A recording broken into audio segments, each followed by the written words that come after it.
കണ്ണൂർ ചെന്ന് കഴിഞ്ഞാലേ ലഞ്ച് കഴിക്കാനായിട്ട് നിങ്ങൾ വേറെ എവിടെയും പോകണ്ട കേട്ടോ. കാർത്തിക ഹോട്ടൽ, അവിടുത്തെ ഫുഡ് കഴിച്ചിട്ട് മനസ്സും വയറും ഒക്കെ നിറഞ്ഞ് തൃപ്തിയായിട്ട് അത് കഴിഞ്ഞ് നിങ്ങൾ അടുത്ത ലക്ഷ്യം കാട്ടാമ്പള്ളിക്കാണ്. കാട്ടാമ്പള്ളിയിൽ വാട്ടർ സ്പോർട്സ് ഒക്കെ ഉണ്ട്, കയാക്കിങ്ങും പെഡൽ ബോട്ട് സർവീസൊക്കെ ഉണ്ട്. അങ്ങോട്ട് പോകുന്ന വഴിയാണ്. പക്ഷെ അതിനിടയ്ക്കായിട്ട് നമ്മൾ ഹാർബർ അതുപോലെ മാപ്പിള ബേ ഒക്കെ കാണാനായിട്ട് പറ്റുന്ന ഒരു പോയിന്റിലേക്ക് കയറുന്നുണ്ട്. അവിടെ പോയിട്ട് അല്പസമയം ചിലവഴിച്ചതിന് ശേഷം നമുക്ക് നേരെ കാട്ടാമ്പള്ളിക്ക് വിടാം. അപ്പം അങ്ങോട്ട് പോകുന്ന വഴിയാണ് ഈ കാണുന്നത്. അങ്ങനെ നമ്മൾ അവിടെ എത്തി. ഈ ഒരു സ്ഥലത്ത് എത്തിക്കഴിഞ്ഞാൽ നമുക്ക് ഈ ഹാർബറും കാണാനായിട്ട് സാധിക്കും, അതുപോലെ ഈ മാപ്പിള ബേയും കാണാനായിട്ട് സാധിക്കും. ഇത് രണ്ടും കൂടെ കാണുന്ന ഒരു പോയിന്റിലാണ് നമ്മൾ എത്തിയിട്ടുള്ളത്. ഇവിടെ കുറച്ച് ഫോട്ടോസൊക്കെ ഷൂട്ട് ചെയ്യാനായിട്ട് സാധിക്കും. ഫോട്ടോ പോയിന്റ്സ് ഒക്കെ ഉണ്ട്. നല്ല വ്യൂ ആണ് ഇവിടുന്ന്. പക്ഷേ നമ്മൾ ഉച്ച നേരത്ത് നട്ടുച്ചയ്ക്ക് ചെന്നുകൊണ്ട് നല്ല കടുത്ത വെയിലായിരുന്നു. ഈ പാറക്കൂട്ടങ്ങളും കോൺക്രീറ്റ് റോഡൊക്കെ കൂടിയാകുമ്പോഴേ ചൂടൊന്നും കൂടെ ആക്കം കൂടി. പക്ഷെ എന്നിരുന്നാലും നമ്മളവിടെ കടിച്ച് സഹിച്ച് നിന്ന് കുറേ ഫോട്ടോസൊക്കെ എടുത്തു, മാക്സിമം കവർ ചെയ്തു. ഈ സ്ഥലങ്ങളൊക്കെ ഒന്നുകിൽ രാവിലെ നേരത്തെ പോവുക, അല്ലെങ്കിൽ ഈവനിങ്ങിൽ പോവുക, അതായിരിക്കും ഉത്തമം. ഉച്ച സമയം നിങ്ങൾ അല്പം വിശ്രമിക്കാനോ റൂമെടുത്ത് സ്റ്റേ ചെയ്യുന്നുണ്ടെങ്കിലേ ഹോട്ടൽ റൂമിൽ തന്നെ ലഞ്ച് കഴിച്ചതിന് ശേഷം അല്പം വിശ്രമിക്കാം.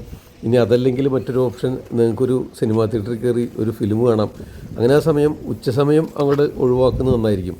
അതായത് ഒരു ലഞ്ച് കഴിച്ചൊരു 1 മണി മുതൽ ഒരു 3 മണി 3:30 വരെയുള്ള സമയം നിങ്ങൾ വെയിൽ പുറത്തിറങ്ങാതിരിക്കുകയാണ് നല്ലത്. കാരണം വെയിൽ നല്ല ചൂടുണ്ട് ഇവിടെ. തണുപ്പ് കാലമാണെങ്കിലും കാറ്റുണ്ടെങ്കിലും വെയിൽ നല്ല ചൂടാണ്.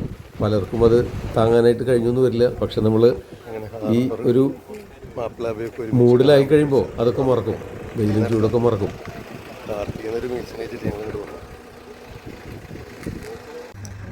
കാരണം അത്ര മനോഹരമാണ് ഇവിടുത്തെ രംഗങ്ങൾ. ഓരോ ബീച്ചുകളും വ്യത്യസ്തമാണ്, ഓരോ പോയിന്റും വ്യത്യസ്തങ്ങളാണ്. ഡ്രഡ്ജിങ് ഒക്കെ നടക്കുന്നുണ്ട്. പ്രകൃതിയുടെ ആ മനോഹാരിത നമുക്ക്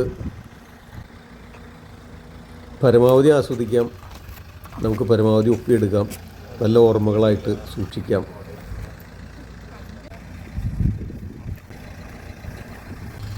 നിങ്ങളുടെ മനസ്സിലെ നെഗറ്റീവ് ചിന്തകളും ദുഃഖസ്മരണകളൊക്കെ മറക്കുന്നതിനും മാറ്റുന്നതിനും തീർച്ചയായിട്ടും ഇത്തരം യാത്രകൾ പ്രയോജനപ്പെടുന്നുള്ള കാര്യത്തിൽ തർക്കമില്ല.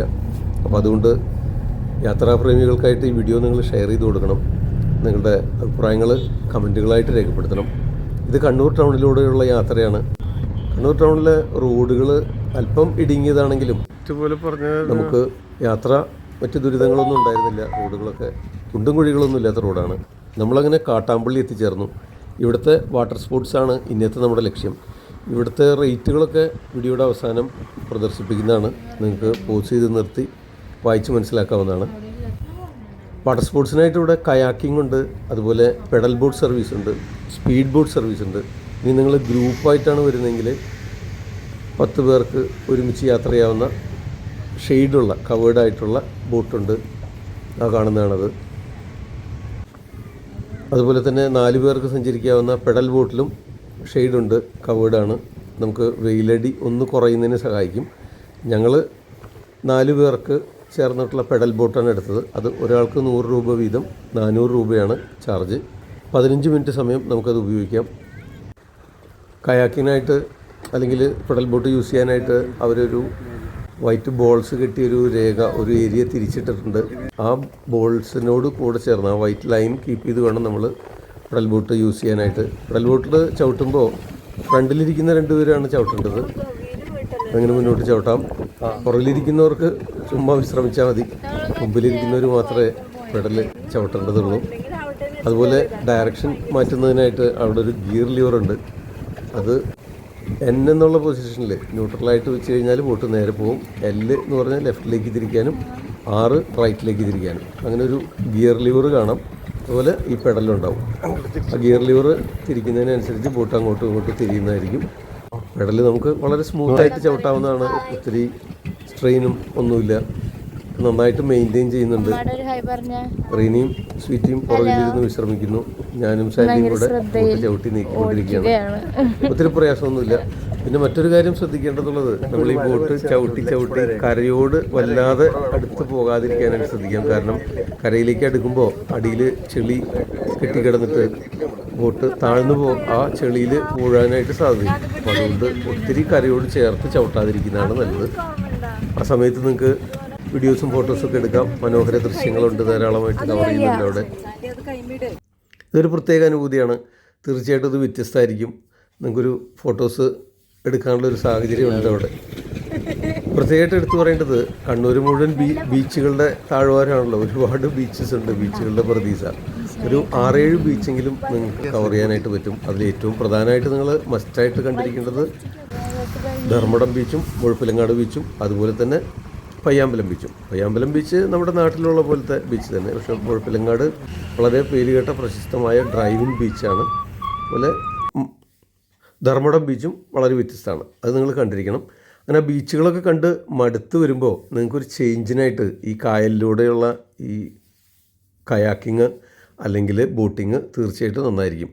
കയാക്കിങ്ങിന് അവിടെ ഫെസിലിറ്റീസ് ഉണ്ട്. 2 പേർക്ക് ചേർന്ന് തുഴയാവുന്ന സംഗതികളുണ്ട്. കയാക്കിംഗ് ബോർഡുണ്ട്, അതിൽ നിങ്ങൾക്ക് യാത്ര ചെയ്യാവുന്നതാണ്. അതിനായിട്ടും വളരെ മിതമായ നിരക്ക് തന്നെയാണ്. 15 മിനിറ്റ് സമയത്തേക്കാണ്. അതുപോലെ സ്പീഡ് ബോട്ട് സർവീസ് ഉണ്ട്, നടുവിൽ അതും 15 മിനിറ്റ് നേരത്തേക്കാണ്. ഇതിൻ്റെ ചാർജസൊക്കെ നമുക്ക് ഈ വീഡിയോയുടെ അവസാനം കാണിക്കാം. ഈ കായൽപ്പരപ്പിലൂടെയുള്ള യാത്ര നിങ്ങളുടെ ഒരുപാട് സ്ട്രെസ്സും ടെൻഷനും ദുഃഖ സ്മരണകളും ഒക്കെ മാച്ച് കളയുന്നതിന് തീർച്ചയായിട്ടും സഹായകരമാവും. ഇതൊരു ചേഞ്ചായിട്ട് എടുക്കാം. ബീച്ചുകളിലൂടെ യാത്ര മടുക്കുമ്പോൾ ഇതും കൂടെ തീർച്ചയായിട്ടും സഹായകരമാവും. പിന്നെ നിങ്ങൾക്ക് മറ്റ് ഹിൽ സ്റ്റേഷൻസൊക്കെ ഉണ്ട്. കണ്ണൂർ റെയിൽവേ സ്റ്റേഷനിൽ നിന്ന് ഏകദേശം 55-60 കിലോമീറ്റർ യാത്ര ചെയ്യാമെങ്കിൽ അതും കൂടെ കവർ ചെയ്യാം. പക്ഷേ 2 ദിവസം മതിയാകില്ല. അങ്ങനെയാണെങ്കിൽ 3 നൈറ്റെങ്കിലും അവിടെ നിൽക്കാനായിട്ട് തയ്യാറാകേണ്ടി വരും. ഞങ്ങളുടെ ഈ ട്രിപ്പ് ബീച്ചുകൾ മാത്രം കവർ ചെയ്യാൻ വേണ്ടിയായിരുന്നു. അതുകൊണ്ട് 2 നൈറ്റാണ് ഞങ്ങളവിടെ സ്റ്റേ ചെയ്തത്. ഞങ്ങൾ പയ്യാമ്പലം ബീച്ചിനോട് ചേർന്നുള്ള ബ്ലൂ നൈൽ റിസോർട്ടാണ് എടുത്തത്. നിങ്ങൾക്ക് വേണമെങ്കിൽ സിറ്റിയിൽ തന്നെയുള്ള ടൗണിൽ തന്നെയുള്ള റിസോർട്ടുകൾ എടുക്കാവുന്നതാണ്. ബ്ലൂ നൈൽ റിസോർട്ടുണ്ട്, അതുപോലെ മസ്കറ്റ് റിസോർട്ടുണ്ട്. ഇതൊക്കെ നല്ല ഹോട്ടൽസ് തന്നെയാണ്. ഫുഡാണ് വളരെ പ്രധാനം, നിങ്ങൾക്ക് ആസ്വദിക്കാനായിട്ട് സാധിക്കും. മട്ടൻ ബിരിയാണി, MVK റെസ്റ്റോറൻറ്റും അതുപോലെ റാന്തലും ഒതേനും ഒക്കെ അവിടുത്തെ ഫേമസ് ആണ്. ഇതാണ് അവിടുത്തെ നിരക്കുകൾ, വാട്ടർ സ്പോർട്സിൻ്റെ നിരക്കുകൾ ഇവിടെ എഴുതി വെച്ചിട്ടുണ്ട്. നിങ്ങൾക്ക് വീഡിയോ പോസ്റ്റ് ചെയ്ത് കണ്ട് മനസ്സിലാക്കാവുന്നതാണ്. ബ്രേക്ക്ഫാസ്റ്റിനായിട്ട് ഞങ്ങൾ ഇന്ത്യൻ കോഫി ഹൗസിലാണ് ഒരു ദിവസം പോയത്. ഒരു ദിവസം പുട്ടും മട്ടൻ കറിയും കഴിച്ചു. അതും തീർച്ചയായിട്ടും ട്രൈ ചെയ്തിരിക്കേണ്ടതാണ്. റെയിൽവേ സ്റ്റേഷൻ്റെ അടുത്ത് തന്നെയാണ് കാർത്തിക ഹോട്ടലും അതുപോലെ ഈ പുട്ടും മട്ടൻ കറിയും കിട്ടുന്ന സ്ഥലവും റെയിൽവേ സ്റ്റേഷനോട് വളരെ അടുത്ത് തന്നെയാണ്. കണ്ടുപിടിക്കാനൊന്നും പ്രയാസമില്ല. ടാക്സി ചാർജസ് ആയാലും ഓട്ടോ ചാർജസ് ആയാലും വളരെ റീസണബിളാണ്. അതുപോലെ തന്നെ ഫ്രഷ് ജ്യൂസും ഷെയ്ക്കും ഫുഡ് സ്റ്റാളുകളൊക്കെ തന്നെ വളരെ റീസണബിൾ റേറ്റാണ്. നിങ്ങൾക്ക് ട്രൈ ചെയ്യാവുന്നതാണ്. ഈ വീഡിയോ യാത്രാപ്രേമികൾക്ക് ഷെയർ ചെയ്ത് കൊടുക്കുക.